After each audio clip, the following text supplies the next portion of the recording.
Last week, we missed the 50-50 cash line by less than 2 points. That is what you call a bad beat, but it does not matter. Reload. Let's go again. Week 12. We're right on the trail. Let's smoke this thing. Thursday, Steelers at the Browns. The Steelers traveled to Cleveland for a game that was no doubt affected by the weather in case you live in a cave with no internet. It was a blizzard of a time. Jameis Winston rose to the occasion, minimizing the mistakes and finding his receivers, namely Judy, in clutch moments down the stretch, as well as making a fourth down scramble for the touchdown himself. Nick Chubb got those legs pumping and was able to hit pay dirt twice in a physical, old school, grinded out style effort. Safe to say Pittsburgh is the better of the two teams, but this is why we play the game. Divisional rivalry, guys. The weather is like, playing a divisional rival plus the weather is like playing on all Madden mode. Browns defend home turf. Steelers will have a week and a half to lick those wounds, come out firing next week. Sunday, let's get on to Sunday. Vikings at the Bears. Yes, Vikings and Bears. The bad and the ugly, let's call it. Sam Darnold seems to have lost whatever it is that he started the season with. Week after week, we see Jefferson out there like a pedestrian, just, running around. Addison also just out there running routes. Hawkinson doesn't feel very much a part of the game plan yet either. It's funky. We can admit it's kind of funky. The Vikings this week can support that sinking ship with the run game. This is a great week to hit the opponent in the mouth with the run game. Jones is a fine play this week, and I'll have him in GPPs. Bears are just too soft on the run. That Minnesota offensive line will find some daylight. Use the run this week so that they can set up the play action and then go wild from there. Bringing it back on the other side of things, Swift is banged up for the Bears this week. So you figure to see more Roshan Johnson in the mix there. Caleb Williams is in a nice spot. The Vikings are much tougher against the run. And the path to victory definitely lies in the West Coast approach of short passes to set up the run. Who gets those passes? Damned if I know this week for Chicago. I'll take my chances with Rome Odunze, though, to pair with Caleb and GPPs. Unless Jefferson comes alive, the Bears are going to win this game at home. Next one, the Patriots at the Dolphins.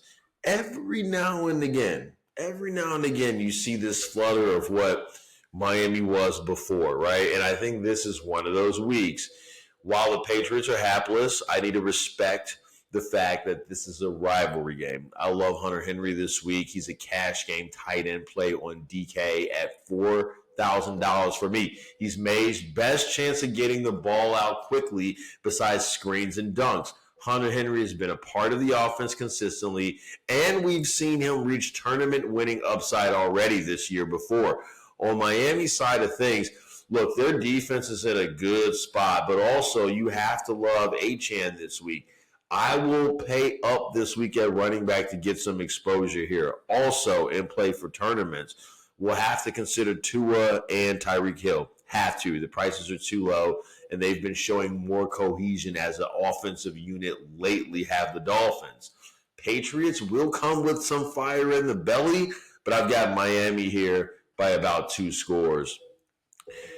Buccaneers at the Giants. I think the Giants play better defense than most people suspect. Check those numbers, why don't you? Mike Evans should be back this week, which is good for Baker.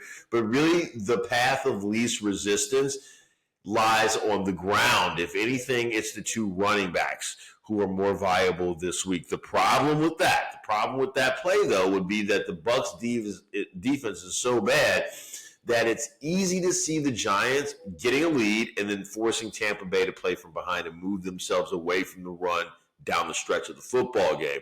The Bucs have a better passing game than the Giants, but to be honest, that might be it. DeVito is the man at QB now. Giants will waive Daniel Jones and let him find another home.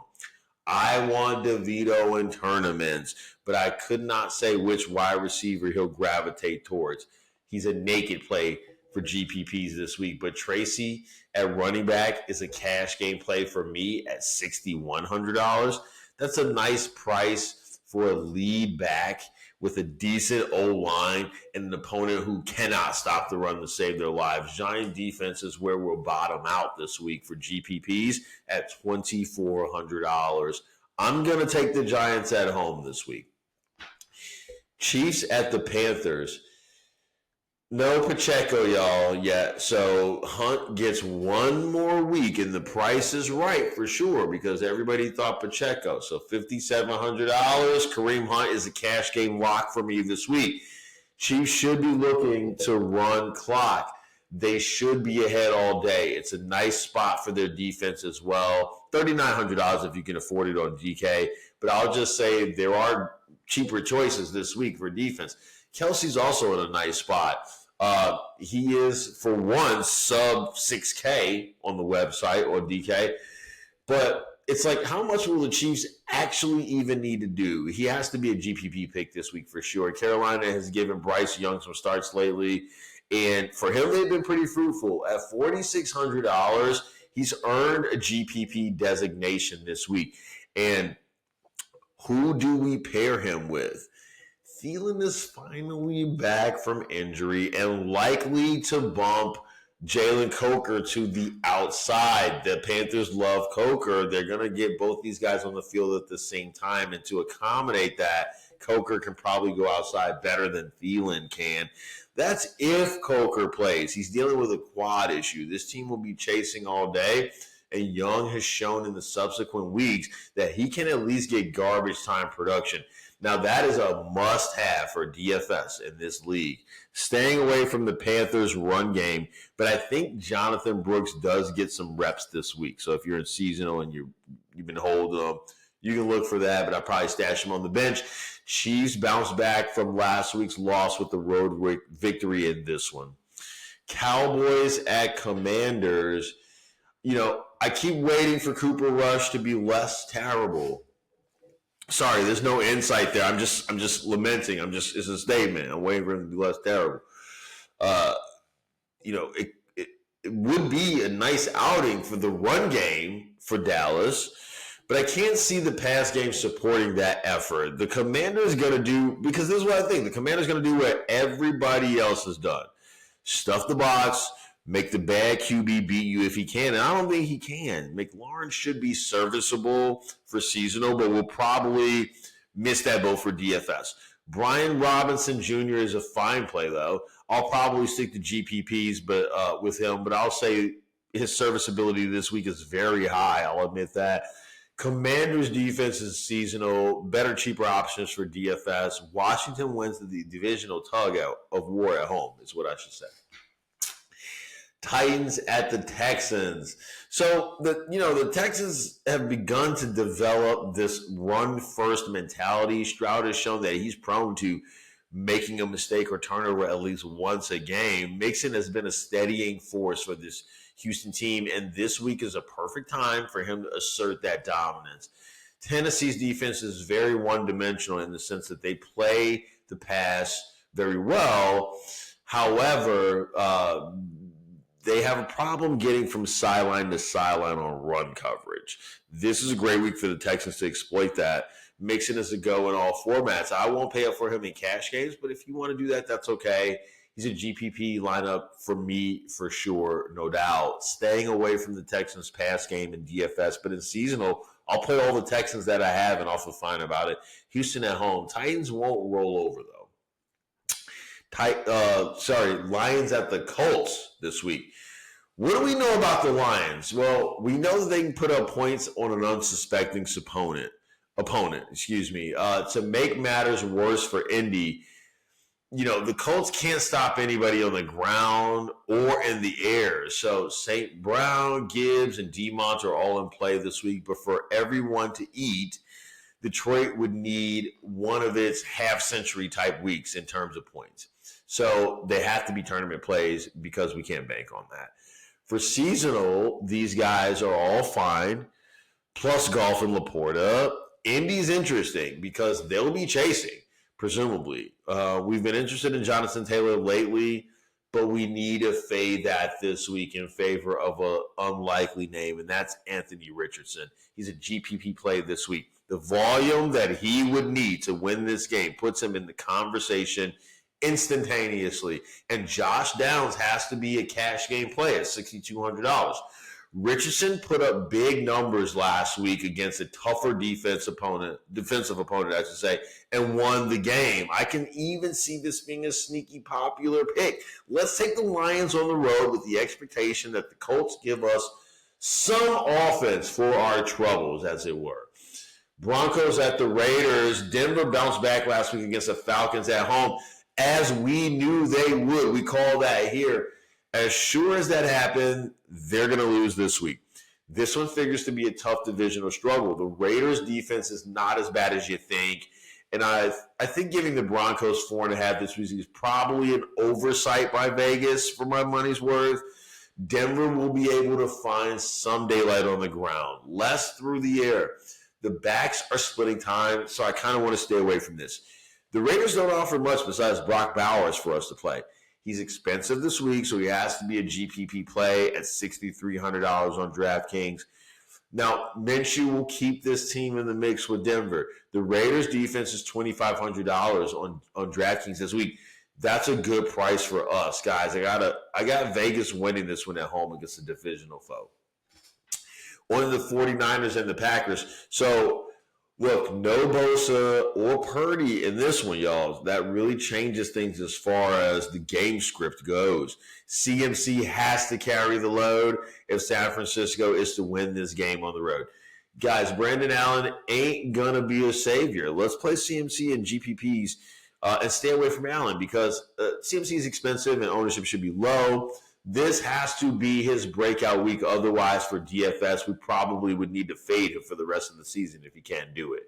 If any one receiver makes sense, it will be Kittle this week as the check down option at the very least.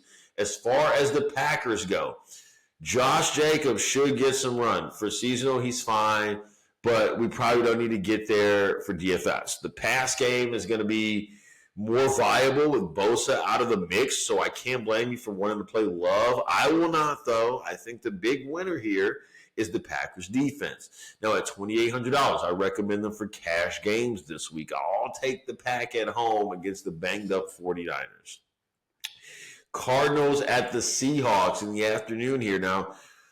So there's a redemption in Seattle, hoping for the sake of the Seahawks that they didn't expend too much emotional energy defeating the 49ers last week.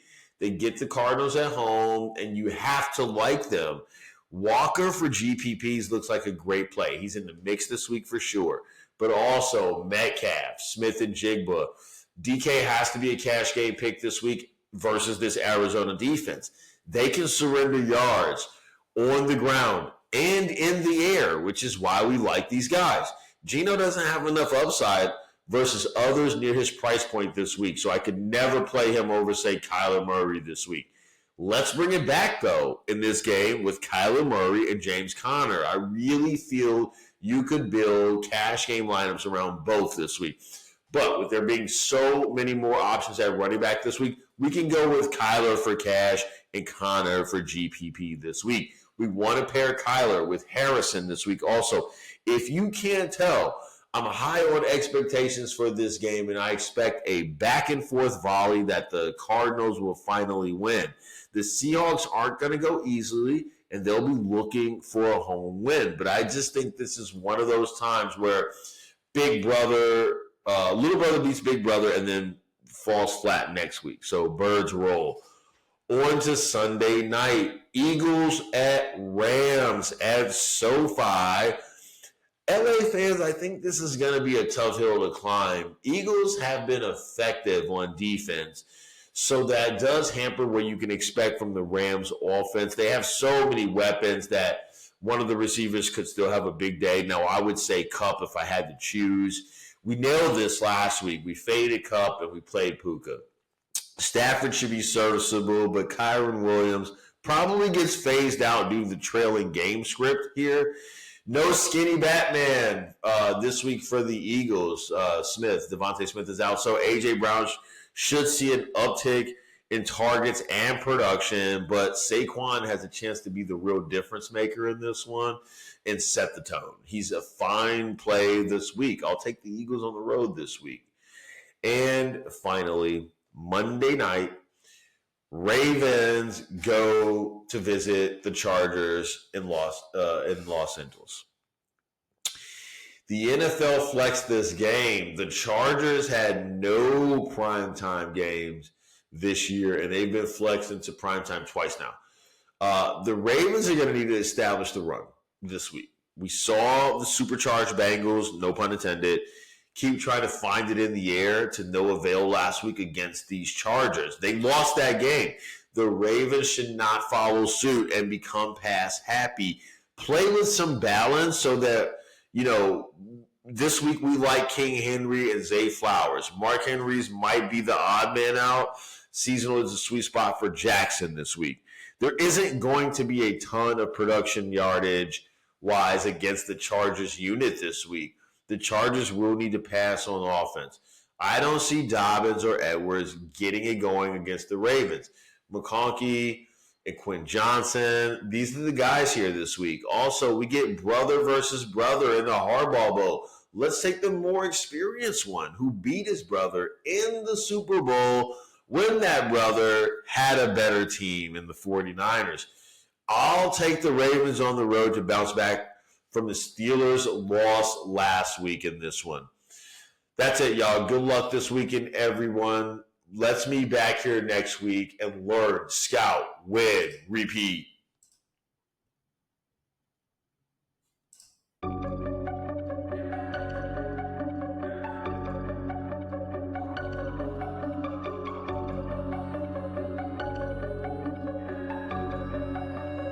My daddy killed